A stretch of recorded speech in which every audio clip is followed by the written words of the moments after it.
I'd like to welcome all the delegates from different countries who have come here for the summit.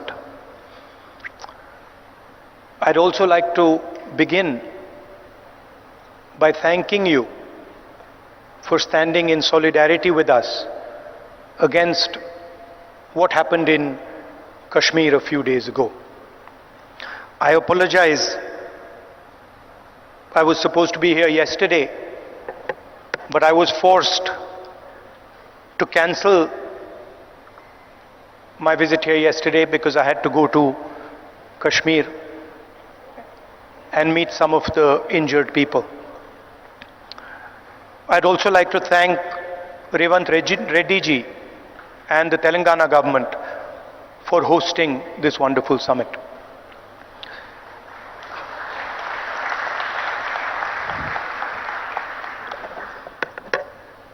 As we all know, politics, democratic politics, has fundamentally changed across the globe. The rules that applied, I would say, a decade ago, simply don't apply anymore.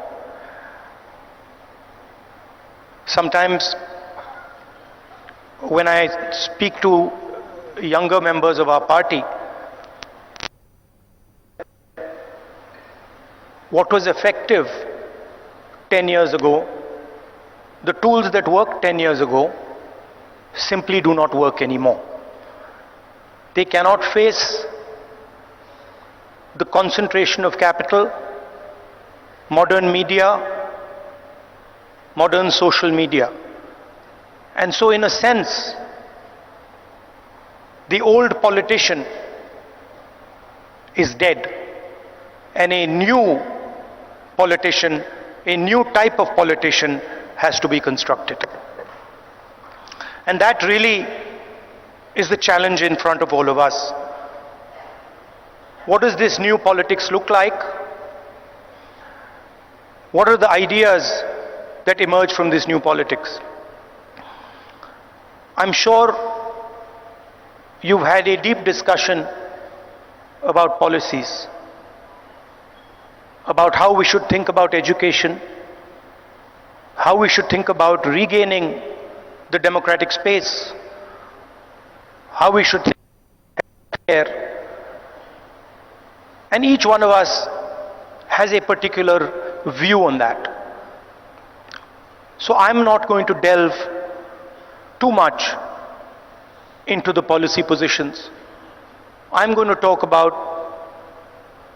what I think is the correct lens with which to approach our politics. Some years ago, we in the Congress party felt completely trapped in this new politics, aggressive politics, a politics where the opposition is not talked to, but the idea is to crush the opposition. And we found that all our avenues were compromised. The media, the general atmosphere did not allow us to operate the way we would like. And so we reached back into our history and we decided to walk from Kanyakumari, which is one of the southernmost parts of our country, all the way to Kashmir, where I was yesterday. And I'd like to tell you a little bit about what I and some of my colleagues discovered on that journey. It's not a small walk, 4,000 kilometers. And I don't think we understood quite what we had taken on when we began it. But once we began, there was no way backwards. So we just carried on walking right to the end. And I essentially learned two things from that walk. Our opposition across the world has a monopoly on anger, fear, and hatred. And there's no way that we are ever going to be able to compete with them on anger, fear, and hatred. They are going to outdo us, outmaneuver us, and beat us every single time when it comes to fear, anger, and hatred. So the question is, where and how do we operate? Where are the spaces where we have the advantage? Where are the spaces from which we can build a counter narrative? So the walk started in Kanyakumari, and slowly as it progressed, more and more people started to join this walk. And within 10-15 days, walk would start at 6 in the morning, and we would have thousands and thousands and thousands of people walking with us, pushing us, people trying to come in, and it was something to see. My job was walking and listening to people. And the one rule we had was that anybody, regardless of who he is, who she is, should be able to come to the center of where we were walking and have a conversation with me or the other leaders there. And so we followed this rule rigorously. As we walked, we talked and walked and talked and walked. I suddenly found that it became harder and harder to speak. As politicians, we are trained to do this. We are trained to come on stage and talk. We are trained to tell people what we think. We are trained to think about the future. But while I was walking, the number of people who were coming to me made that impossible. And so I started to listen. And I realized, halfway through that walk, I realized that actually I had never ever listened before. And in fact, I didn't know how to listen. I knew how to speak, I knew how to think, but I didn't actually know how to listen to people. What do I mean by that? Whenever somebody was speaking to me, I would have a conversation going on in my mind. I would be listening, and at the same time, I would be talking. Relatively quickly into the yatra, the talking completely stopped. And all I was doing was listening to the people who were coming next to me. And I discovered that there is a completely different way of communicating with people, a much more powerful way of communicating. And that way involves me or us becoming completely silent and listening deeply to exactly what it is they're trying to say. I'll give you an example. The one that really struck me. We were walking. It was early morning, it was still dark. And this woman came running towards me, and she held my hand. And the moment she held my hand, I felt fear in her hand. I didn't say anything. And I asked her, "What's happened?" And then she started. And she said to me, I've come here to walk, but I have to go back. I have to go back quickly. I said, "Why?" She said, "Because my husband is beating me. My husband is thrashing me, and I have come here to this yatra. And then I said to her, I said, what do you want me to do? And she looked at me, she says, I don't want you to do anything. I just want you to know that this is happening to me. And the moment she said that, her hand completely relaxed. And I realized that it was as important for her to be heard, for me to understand and us to understand exactly what it was that she was going through. That was as important as any action we could take. And in 1 second, she transmitted to me what millions and millions of women go through in their homes. So our opposition really does not know how to listen, because they already have all the answers. They know exactly what is supposed to be done. And this is completely flawed, because it is the people who know what has to be done. And if there is one thing that we have failed at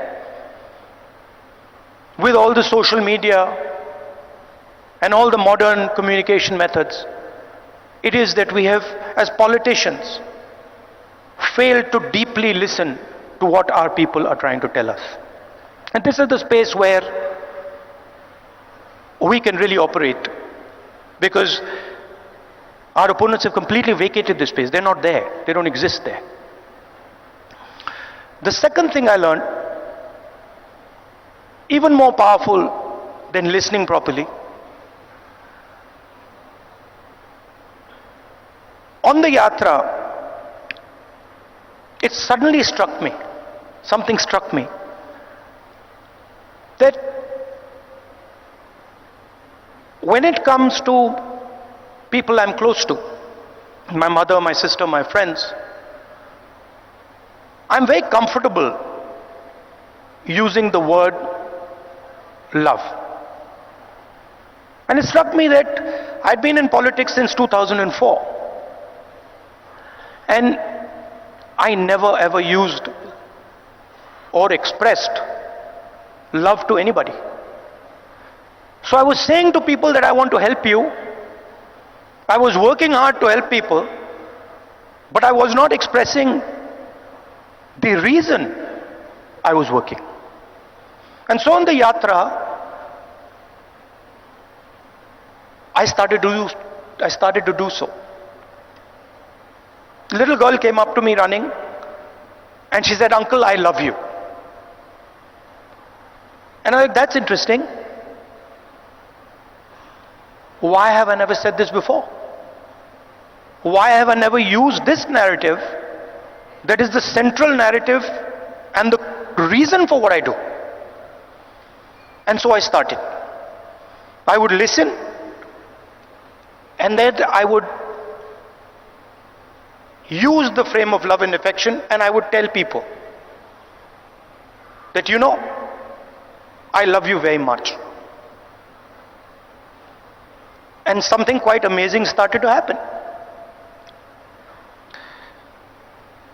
Till the yatra, I never used the frame of love, and nobody else used the frame of love. So I didn't have people coming up to me and saying, "I love you." And since I started using the frame of love, since I started saying to people these sort of uncomfortable words, that listen, I love you and that's why I do what I do, that's why I work, suddenly they started to respond. And today, in public meetings, on the street, people will stop me and say, "We love you, I love you." And the powerful thing about that is it starts the conversation at a place from where it's very, very easy to operate. Often we think that we are going to connect to people indirectly through policy, through the future. We'll help you with your children's education. We'll help you with finance. And there's a place for that. But there is also a way to connect directly to the persons present. Directly saying to them that the reason I'm standing here and the reason I'm doing what I do is because I have affection, love and affection for you. And it has completely changed my politics. It has made my life so much easier. It has made my ability to connect with people so much easier, I cannot tell you. On the yatra, we got a slogan. The slogan in Hindi is Nafrat ke bazaar mein mohabbat ki dukaan, which people who understand Hindi will translate. But what it basically means is that in a marketplace of hatred, you are opening a shop of love. Now, this slogan became very, very powerful in India. The idea that no matter how much hatred someone spreads, the biggest and most powerful way to disrupt them is not to copy them, not to argue with them, not to fight with them, but right in front of their hatred, to place the idea of love and affection. So that, I think, is a framework, a potential framework for our politics. We can disagree on policies. In fact, I'm sure that every single one of us will disagree on some policy matter or the other. But the lens we use, we can all agree on. Their lens is hatred, their lens is fear, their lens is anger. Fear leads to anger, ossified anger is hatred. And our lens should be that which cuts their lens. Our lens should be love, our lens should be affection, and our lens should be listening to the wishes and the will of the people we are supposed to represent. I'd like to thank all of you for coming here. It's an honor for me to listen to what you're saying, to work with you, and I'm confident that this summit will generate the ideas that we need to build a new politics in India and the rest of the world. Thank you very much.